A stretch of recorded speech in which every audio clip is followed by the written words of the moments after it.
what you learned in school. Never mind what your parents told you, and disregard what your friends say. From now on, the only people you need to listen to are these guys. For the next several minutes, they'll take you on a journey through the political jungle. And when your journey is over and you're safe at home, they promise you'll be stronger, smarter, and just plain better. So buckle up, hang on to your ears, because your journey starts now.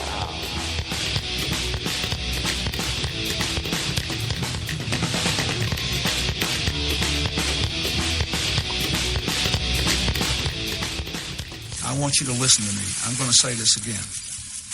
I did not have sexual relations with that woman, Miss Lewinsky. Yeah, he did, though. That's all I have to say about that. Yeah. Do you think so? Recently, right? We're just going to jump right into it. He and Loretta Lynch met up for a private meeting on a private aircraft. And the thing is, at an airport that they both happened to be at. And people are speculating that they talked about Hillary and all that stuff. But they didn't do that. They just had sex. Why would they talk about her? He doesn't give a crap about her. I think somebody should inspect her blue dresses. And not only that, he doesn't really want her to be president. Yeah, probably not. Well, I'm thinking maybe that's what it was he's like, listen, you need to indict Hillary. If you can arrest her, you really need to indict her. Apparently he's from Texas, because that's how people from Texas sound. Okay, so I'll talk more like Clinton and say, oh, that's pretty good. I'll tell you what, if you could arrest her, I'd appreciate that. That's pretty good. Yeah. And you don't do impressions. No, I don't. Actually, very little known fact about you, Brian, is that you are, in fact, the man of 1,000 voices. I will do. None of them resemble anything. Right. None of them are good. There are 1,000 of them. There's 1,000 of them. Yeah. Do you like impressions? I'll do one for you. I don't like impressions. You know what your most... Here's an impression. Do you know what your... Here it is. All right. Why? You know who that was? No. Do you know what... Socrates. Do you know what your... All right. You know what your most used impression is? Well, actually, you have two that you use equally. Well, I like my French that goes into Russian, that goes into German, that goes back into Spanish. It's and my Youper. It's anti-gun liberal police chief. Oh yeah. And scared liberal anti-gun woman. Yeah. Those are I'm gonna die. I just don't. And that's not it either. No, I know. I have to really get into it. Well, this is at odds. Well, it's approximately Thursday. Hey, I do the Youper up, but not too bad. You know, it's very regional and local.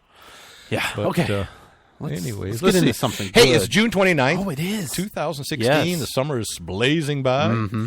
We're in a drought. We're in a burn ban in our neck of the woods. Yeah, I mean, you want to talk about tyranny? Yeah. all the local governments. The man's not going to keep me down. I'm going to start a fire. Well, okay, and I know you joke about it because anything that has to do with the DNR you think is just gospel, right? Like hunting. That's not true. No, absolutely it is, because we need to restrict hunters, because if you're duck hunting with 5 shells in your shotgun, that's bad, right? We've had this discussion for years. There's a ban in the area on burning, right? And in some of the places, not my city, but some of the others, they said this includes fireworks. In one of those locations where it includes fireworks, last night, there was a brush fire that they think was started by fireworks. Now, but let's talk again. Not public fireworks. Let's talk again about how bans really do a bit of good. I mean, really. Come on. Are we going to go right into that, or are we going to... Oh, we already went into it. What I'm saying is they banned burning, and somebody burned. They banned murder, and people get murdered. That's my point. They banned certain firearms, and people still They banned get alcohol one time, and a couple people got drunk. But that one guy... Are you kidding me? That one guy never got worms. When did that happen? 1947, I think. Oh, before we go any farther, this is a shameless plug. We have an At Odds shirt. Oh, yeah, really exciting news, actually. I'm wearing it right now. You are. It's nice. Thank you. If you go to, where? AtOddsShow.com. Along the left side, you'll see a shirt. A little linky. Yep. Click there. I think, boom. how much is it? $10 right now. You can't actually, beat it. plus shipping. You can't even buy a regular T-shirt without even You our really can't. Now, name and face on plus it. sizes are a little more, but I think Still, it's fair. I think we're offering up to 6X. For what, like $15 or something? Yeah, I'm not 20? sure. Okay. Off the top of my head, I don't know why you Check think it out. I would know that. But Well, check it out and buy a T-shirt and support the show.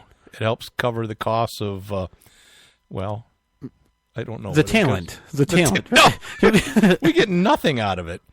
No, you I get mean, what look, you pay for. and I'm not complaining. It isn't free to do this. No. Right? I'm not complaining about that No, it either. costs But money. you don't even have to wear the shirt. I mean, I'd appreciate it if you did. Right? Sure, We'd like sure, that. sure. But if you want to just buy it and like mop up oil with it, that's fine. Cut it. Get a 6X and Yeah. cut it into rags, Yeah, and Yeah. it'd be great. sure. But Get a 6X and cut it into 2 mediums. Ooh, that's a cheap shot. So probably 2 larges, maybe 6 extra larges. It's a 6X. That's got to be what it means. Yeah.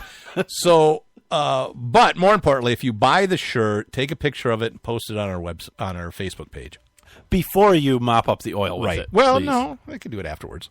Before and after. That would be good. Just to show how well the shirt works as a mop. You were talking about bands. Do you want to talk about Gun Owners of America, Larry Pratt, when he's trying to argue with the MSNBC dinkhead on assault weapons bans and firearm bans? And We can do that, and I think we'll just play the clip and we'll kind of stop it as we go. It's kind of long. Comment. To set it up, who was he talking to? I don't know who he was. Someone from MSNBC. That's really all you need to know. You won't be able to tell by the voice, but it was not Rachel Maddow. It was somebody else from MSNBC. What? Why are you laughing? I don't. Because she's like a man. What? That's not where I was going with that. I was Really? going the other way, where this guy is Feminine? Yeah. So, Well, I think it's about 50-50 between the two of them, all right? they might be the same person. I actually don't know who it was, but so to set this up, he asked the question: do you think that there's any common sense way to allow you crazy gun people to kind of hunt And have your rights. and have your rights if you want to have access to your rights, but have all of us sane people feel safe? Well, feeling safe in a public place and being safe are two different things. A law that says that it's gun-free may make some people feel safe. It certainly, from our history, doesn't make them safe. All but 2 of our mass murders have been perpetrated in just places like the Orlando shooting spree location.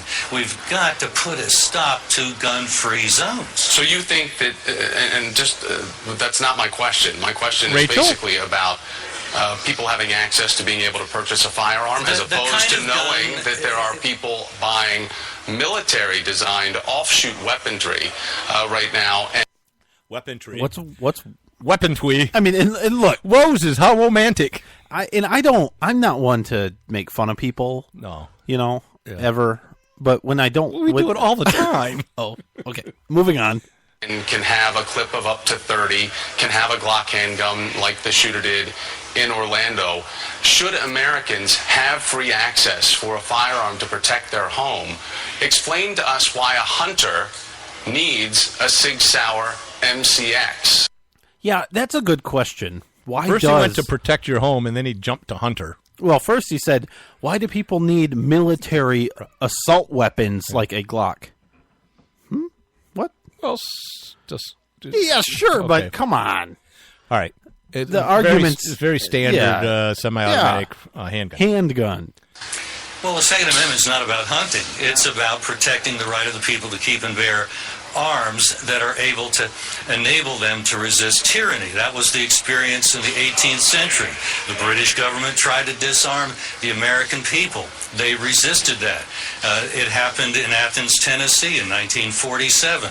And it's gone this way for a long time. The Second Amendment is very useful in keeping a balance between the government and the people. That's what it was intended to do. So do you think that all Americans should have access to consume and purchase the same style of weapons as our American military? I'm going to jump in here. Consume? Yes, is my answer.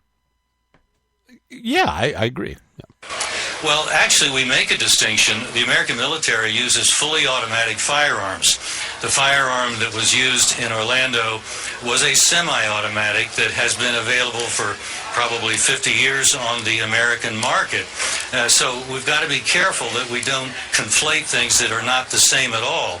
The American military uses a firearm that can be purchased in the United States, but it's very difficult. It's highly restricted. Some states ban them altogether. And we're not talking about those kinds of guns. We're talking about what's been on the market since the 1950s. Well, the AR-15, those style assault rifles, yes. The Sig Sauer MCX was only introduced in January of 2015. So But it's not pretty fresh to the substantially. marketplace. It's not substantially different from the AR-15. It's a semi-automatic. It accepts a large box magazine. Nothing revolutionary about that. I just want to make sure that we're getting all the details out there correctly about the type of weapon that was used. The detail. Are you kidding me? Now somebody like him wants to make sure that we get all of the details out there about the type of weapon that was used. All of those times that I bet he himself have said things like AR-15, Right. assault rifle, very, very incident. right, and been completely wrong about it. But what they really liked is now this is the super duper assault rifle that's just available recently. That really is 18 times better and more destructive than the AR-15. Is it really? I need to get one. Yeah. So that we there's need nothing to talk conflated about between the type of weapon that was used in Orlando. The type of weapon is substantially irrelevant. What is relevant is it was another murder magnet, another gun-free zone. That's what we've got to put a stop to. I would dare you to say that to the families who lost a loved one with the I'd be weapon. very happy to. Oh, shut up. I mean, really, come on. What a jerk. All right, that's probably enough. Yeah, and he goes on. He says, "I'll be glad to talk to the families." Yeah, He's trying to, explain make to them feel- them, and I don't think he actually would if he got to talk to them. I bet he would. No, he would talk to them, but I don't think he would say, "You know why they died?" Right? Larry Pratt, and we've talked to him. Yeah. We've met him. Yeah, we've had dinner with him. He's been on the show, actually. Yeah. I think he would probably be more sensitive than these liberal idiots that say, "You don't you want to? Your daughter or your son just got murdered. Yeah. Why don't you come on the show? We can talk about gun control." Yeah, and tell them how you want gall guns taken off the market. It's a great timing for that. I think Larry would probably be more like, "Wow, I'm really sorry." Let's talk about a couple of local things. One, we'll talk about a congressional meeting, and then we'll talk about baseball, which I love. Burning bans. Well, we talked a little bit about burning bans. Yeah, in all honesty, You still want to go on with that, for God's sakes? No, I don't actually have that big. Let those embers die. I tried, but my whole yard caught on fire. Damn it! Actually, Because it's so dry out. I Government should do something about this. I actually don't have that big of an issue with the burning situation. Yeah, but, I know you don't. It's common sense, all right? Yeah, and right. So we had a mutual friend of ours, right? We won't say names. Let's not tell him. Oh, that he's a friend? But sure. He might even listen to the show once in a while, although I doubt it. He's got better sense. But Pete, if you're listening, give us a call. yeah, this is about the congressional meeting in Berkeley, Michigan. Mm-hmm. And we say congressional because there was at least one congressperson, but maybe more. There could have been a couple. Well, some of the Democrat Congress people and it was from Michigan. It was an anti-gun rally is what it was. Yes. It was and they were a common sense meeting or something they like were that. talking about how we got to get rid of guns and stuff. In a police station or a police It was building. a police building in Berkeley, yeah. And this person, had a video camera on and was open carrying and was waiting in line to go in and to this public meeting in this large conference room in the police department there, and was met by first somebody behind the glass in the police station saying, "You can't bring that in here. This is a gun-free zone." And the person said, "No, it's not." Yeah. And then he was approached by a couple of other officers in the lobby, and they escorted him into the back, trying to intimidate him, I'm sure, where he met face-to-face with the chief. Yeah. Ooh. Who then escorted him slightly further into the back. Yeah, which was into like, another little room. Let's go way in the back. Yeah.